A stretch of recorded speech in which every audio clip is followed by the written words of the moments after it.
Hi, in this lecture, we are going to wrap up the immune system by looking at some clinical aspects. We will talk a little bit about allergies, immunodeficiency diseases, autoimmune disorders, the use of immunotherapies. We'll circle back to leukemia and lymphoma, and then briefly go over organ tissue transplant and how stress affects our immune system. So what is an allergy? I know you've heard of that term before. An allergy is technically just an inappropriate or excessive immune response to something called an antigen. Now remember, an antigen is a cell ID protein. They're found in cell membranes, and they alert your immune system to if it's self or non-self. Well, what happens is your immune system interprets this antigen as being harmful, and so we call that an allergen. So an allergen could be like pet dander, or pollen, or the protein in a peanut. And so what happens is these are antigens that trigger an allergic reaction. When we look at allergic reactions, we know that there's different types. Now, a lot of allergies, by the way, do have a genetic link to them, so they tend to run in families. And when these allergic reactions happen, we see a lot of histamine, heparin. Remember, cytokines are just immune system proteins. And so we're just going to talk briefly about the four types, and I'd like you to know a little bit of information about each. So the type 1 is the one you're probably most familiar with. This is our immediate hypersensitivity because it involves those IgE antibodies. So this is the one that can come on pretty quickly in response to an allergen. So maybe you're allergic to peanuts or pollen, and this is this type of reaction. And so what happens is when we have those IgE antibodies, they actually bind to a mast cell, and the mast cell is going to release a lot of histamine and heparin. Remember, basophils and mast cells have histamine and heparin. And so what happens when this occurs is we can have a local response or we can have a systemic response. So if we look at this, again, you get exposed to the allergen, and usually the first exposure isn't as severe as the second or third, because remember, you have memory. And so the cells are exposed, the B cell gets sensitized or activated. We make the IgE antibodies against that allergen. They bind to the mast cells and trigger the release of histamine and heparin, even leukotrienes, and these are going to cause all that inflammation. So we're going to have the dilation of the capillaries, the increased blood flow, and a lot of your local results are things like a runny nose or watery eyes or itchy eyes or even hives. You can have bronchoconstriction, your airways can constrict, excess mucus, even itching. These are all local responses from either like a food allergy or being exposed to something like this. Now, the concern with these is as it becomes systemic. So systemic is called anaphylaxis, and in this, that allergen activates mast cells throughout the entire body. And so now we're looking at something in the blood. And when that happens, when we have this anaphylactic shock can occur, and that is characterized by a decrease in blood pressure. So the body, the blood vessels vasodilate, blood pressure falls, and this causes anaphylactic shock, which can be fatal, as you probably know. So, the treatment for this is basically take an antihistamine to begin with, because that will block that local effect, like Benadryl. You can take corticosteroids to suppress your immune system. If it's systemic and you're in anaphylactic shock, you're going to need epi. Because remember that epi is going to vasoconstrict to raise your blood pressure, and it will also open up your airways or bronchodilate. Now, the type 2 is considered like an antibody-mediated one that takes a little longer to occur, and it's usually from an IgG or an IgM antibody. And some examples are you get the antibodies are formed, and they bind to the cell surface. And so this often happens when we have a blood transfusion reaction when those antibodies bind. This also sometimes happens from antibiotics, and so the antibiotics might attach to a cell, and then our own antibodies attack the cell that way. This is what happens in rheumatic fever. And so the treatment for this one is going to usually be to suppress the immune system with those corticosteroids.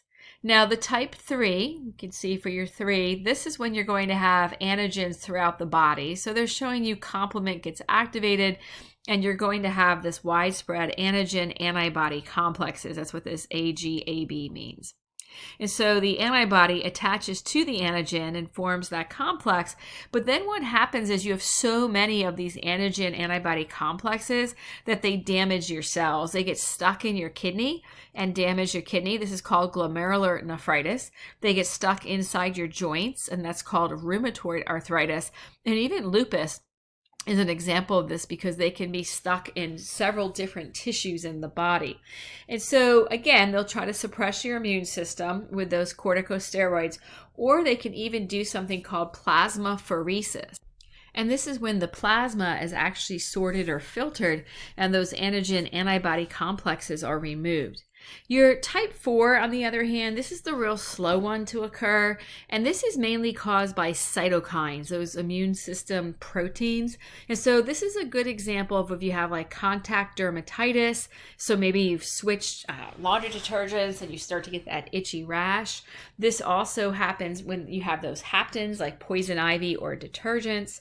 And so this also is what occurs when we look at a TB test, and you've probably had a TB test at some point. Now, if you have a really bad case of poison ivy, because it's from the cytokines, the antihistamine won't work. Remember, the antihistamines block the histamine, and so it's going to prevent all of those local effects that occur. But for this one, you would actually have to decrease production of cytokines. And an example of this delayed, because it can take 1 to 3 days for this to appear, is your TB test. And so they basically inject you with some of the dead TB bacteria, and they look to see if you have a reaction to it. And if you have a reaction to it, then that means that you've been exposed to it before. When we look at immunodeficiency diseases, there's several types of this. We are just going to focus on HIV, which causes a secondary immunodeficiency disorder. This just means that you're not born with it. And so we know that HIV is a virus and that it's spread through body fluids, and that it can cause the disease called AIDS. So AIDS is called AIDS because it's acquired immunodeficiency syndrome. And so when they first get infected with the virus, it multiplies inside our body like any virus. And sometimes people have flu-like symptoms, and sometimes there's no symptoms that they have it. And when it's initially in you, it actually starts to affect more of the macrophages, and it quietly spreads. So there's a whole time that you can have HIV and be HIV positive, but you're totally healthy. And they don't even know exactly how long this lasts, but it can last many, many years. But then what happens is eventually the virus changes and it starts attacking your helper T cells, your CD4 cells. And so as it attacks these cells, it kills them. And so the clinical definition of AIDS is if your helper T cell count falls below 200 cells per cubic millimeter or microliter. Now you have AIDS. Remember, those helper T cells are the main cells of your immune response.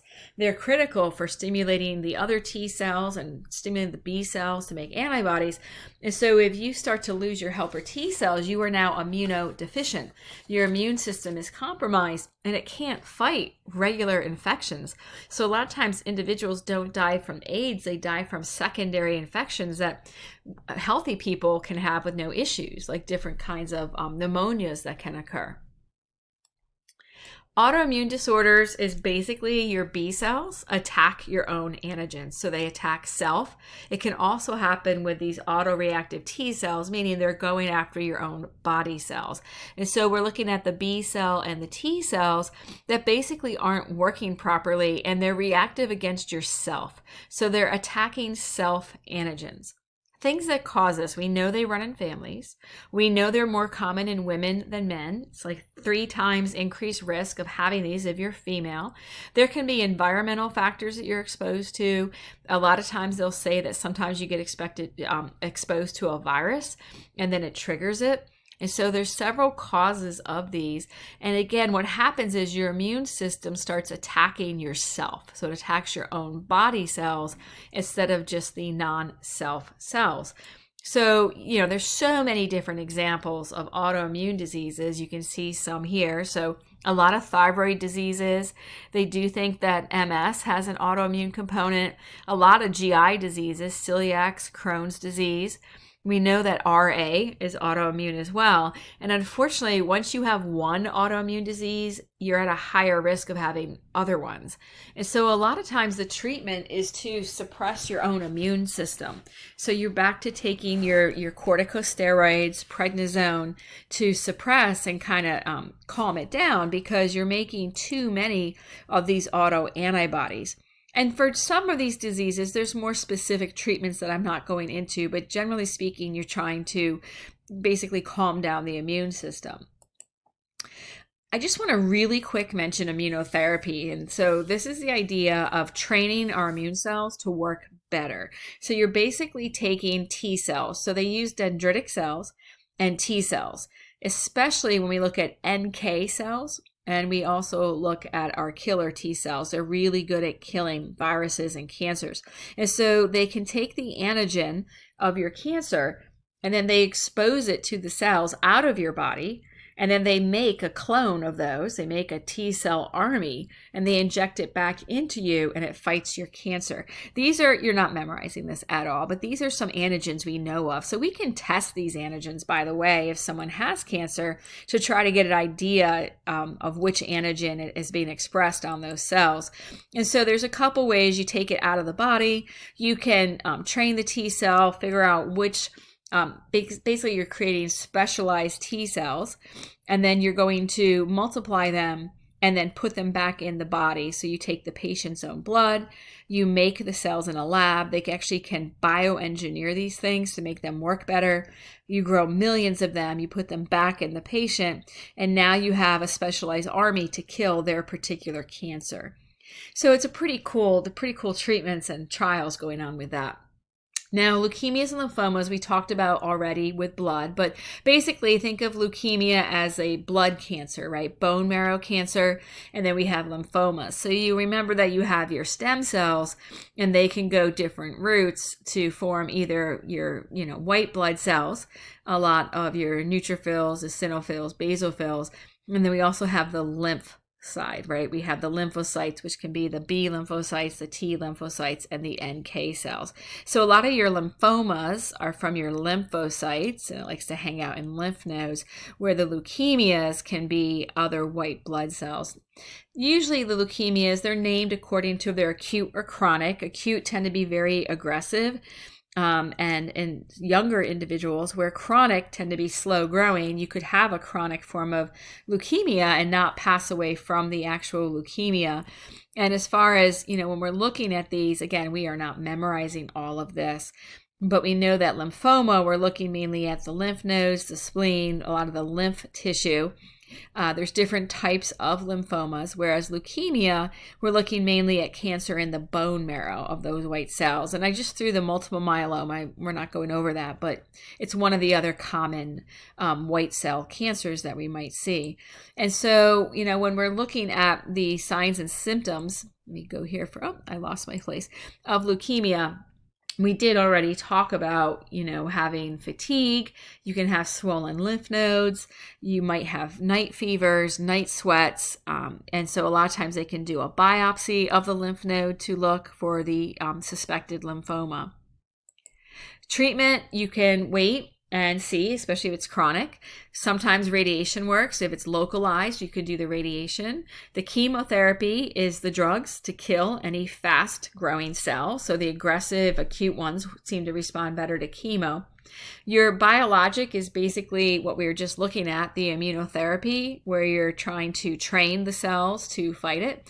And then we can do stem cell transplants, where we can wipe out the cancerous cells in the bone marrow, and then we can find compatible marrow. We can give the patient those stem cells, and then you can be cured. Now, there is something called graft versus host disease. And so anytime you have a donor, when we're looking especially at bone marrow or anything that could have those white blood cells, what happens is that the graft, the donated tissue, sometimes attacks the host. So if the donor tissue is, really strong, has a lot of white blood cells, then, and the host usually has an immunosuppressed immune system, they suppress it so they don't reject the tissue. then what happens is that the new tissue actually attacks the host. And so it's a balance of, taking corticosteroids to suppress the immune system, but also having to deal with that graft versus host disease. So as far as organ and tissue transplants, you can see a variety of tissues and organs can be transplanted that we use all the time. And then depending on how you transplant it, it has a different term. So an autograft is when it comes from yourself. So you're transplanting from one area to another. So unfortunately, my son's having an ACL repair. They're going to take a tendon off his hamstring and they're going to take out his ACL and they're going to stick it inside the knee. That's an autograft. An isograft would be between identical individuals, so for example, twins, whereas an allograft comes from different people. So same species, different people, so maybe you donate a lung or a kidney to another individual, whereas xenograft is different species. So we might have like a pig valve that gets transplanted into a heart. And when we look at stress, unfortunately, you're probably experiencing a lot of stress with this class in life, but we know that stress really affects our immune system. Those corticosteroids, glucocorticoids, glucocorticoids, such as cortisol, remember. This is the stress hormone. And we know that when we're stressed, we're going to release a lot of cortisol. And so it suppresses our own immune system and it lowers our resistance to disease. So some of the things we know that happens from chronic stress, because remember, stress releases the CRH and the ACTH, is we know it suppresses your inflammatory response. We know it affects your phagocytes, so now you don't have the phagocytes to fight the infection. It inhibits the cytokines, the interleukins, which had so many functions in our body, and you don't make antibodies. So when you're stressed, you might notice that you get sick more often, and it takes you longer to recover, and that's because of the stress and the cortisol directly suppressing your immune system. So there's this whole idea of your body, your mind, your emotions, behavior, and this is very real. There is good stress and there's bad stress. And so a lot of times stress affects our mind, right? We might, be able to focus, worry, right, about things we can't control. When we have a lot of stress, it can affect our behavior. It definitely affects our emotions, and then it manifests in our body. And so we talked about psychosomatic diseases in A&P1. And so we know that stress really can wreak havoc, especially on our immune system. The other thing that happens with aging is that our immune system slowly starts to not work as well. Nobody lives forever.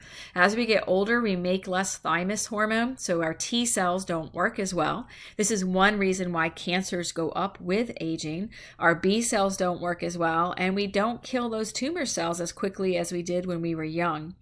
So to end on a positive note, how do you have a healthy immune system? Well, number one, don't be too clean. There's a hygiene hypothesis that we're constantly using hand sanitizer, especially since COVID, and trying to constantly clean ourselves. And so we're not exposing our body to normal antigens around us. And so it doesn't really learn how to be really good at fighting. Now, I'm not saying to go lick the handle on a gas station pump, right? But, don't be too clean. It's okay to be dirty. It's actually healthier to eat foods right from the ground and rinse them off than it is to have all this packaged processed foods. We know you need to de-stress. We know stress directly affects it, whether it's, we know exercise helps, by the way. When you exercise, you increase the amounts of IgA in your saliva.